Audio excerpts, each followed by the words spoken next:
Hello, everyone, and welcome to the Your Mark on the World show. I'm your host, Devin Thorpe, and our guest today is Liz Baker, and she is the Executive Director of greatergood.org. Liz, welcome to the show. Devin, thank you so much for having me. I'm really thrilled to be here. We're thrilled to have you and appreciate you making the time for us. Tell us a little bit about greatergood.org. Greatergood.org is a 501c3 whose mission is fairly broad. It's sort of long, but we like to abbreviate and say that we help to protect people, pets, and the planet. And we're sort of an interesting mix of funders, meaning we fund several thousand projects a year, and we also run our own projects, which we call our signature programs. And they fall in all sorts of different type of categories under people, pet, and planet. Fantastic. What's the total budget that you are able to make grants of each year? Well, we're just closing our fiscal year, but it looks like our operating budget this year will have been $45 million, and about $40 million of that is grants to other organizations. And then the majority of that was then spent on our own programs. So fairly large. Yes, huge impact, huge impact. How exciting. Yeah. Well, I really appreciate you taking the time to be with us today.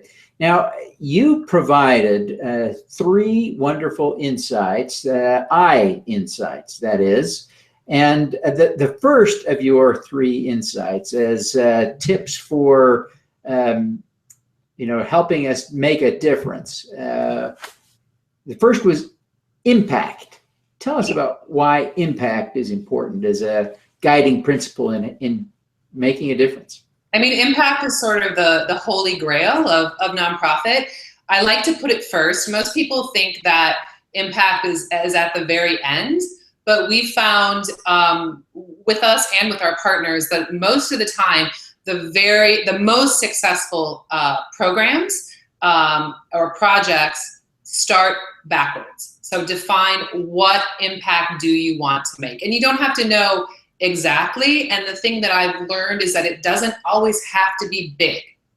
Sometimes the smaller projects, the projects that cost less money, that take less staff, or that are very obvious, have the biggest impact. So when we look at a new project or a new partner, we always start at the end. And even if we don't know all of the little minutia around the impact, you have to have an idea of what you want to affect, what you want to help.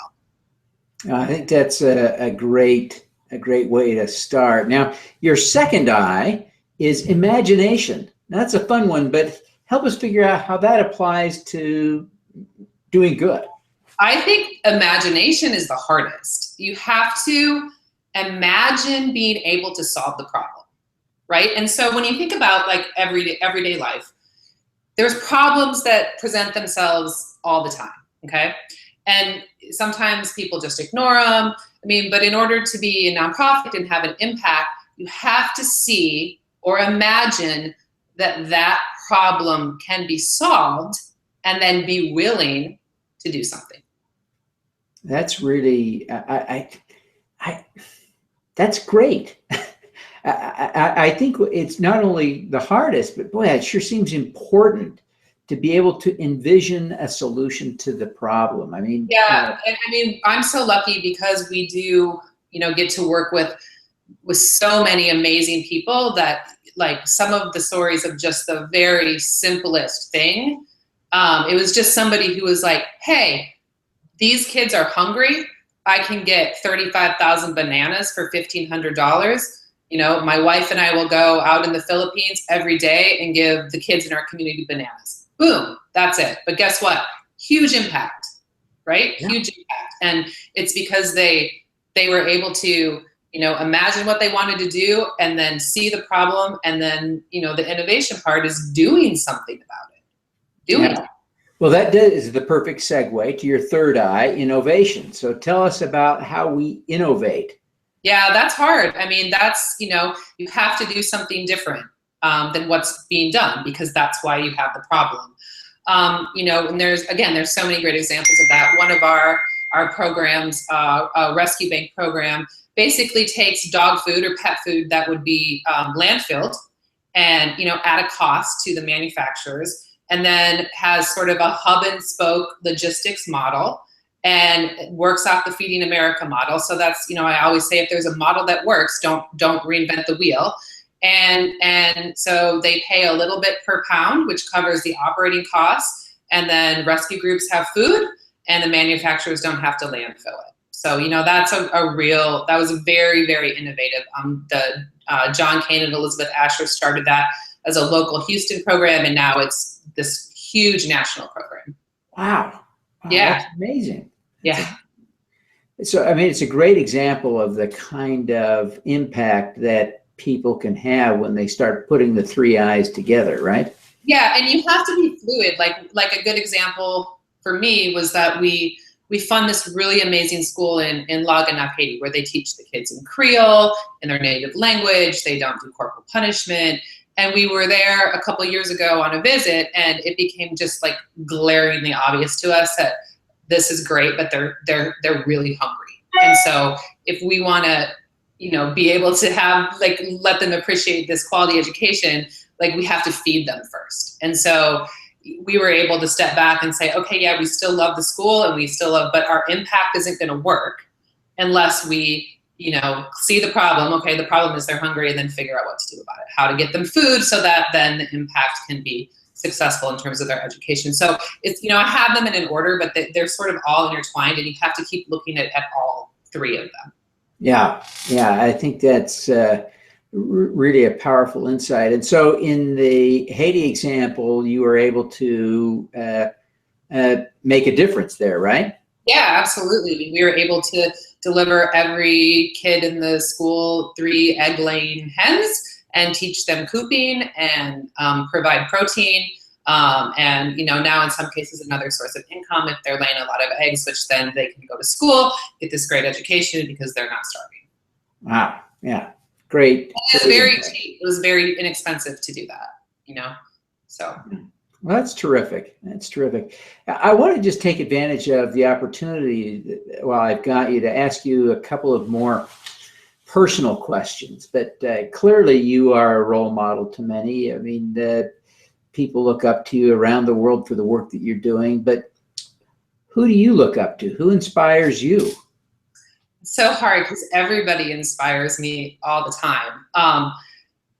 One person that truly inspires me, and it sort of goes back to my belief in these 3 I's, is a man by the name of Ben Simon. And I met Ben when I first started in Greater Good in 2012. And, I talk to groups all the time, and I was trying to schedule a meeting with him, and he had said something back to me that said, I have classes at this time. And I was like, classes? Well, it turns out that Ben and 2 of his friends were sitting around at the University of Maryland, College Park, in the dining hall and looked at all the food that was going to waste. And they thought, wow, that's a lot of waste. And so they worked with University of Maryland to get that food. And so they basically packaged the food, which is the cost. And then they got a team of volunteers to deliver that food in the middle of the night, so that when homeless shelters or veterans pantries or food pantries came the next morning, they had all this food that was, not that old, less than 12 hours old, and then they fed their community.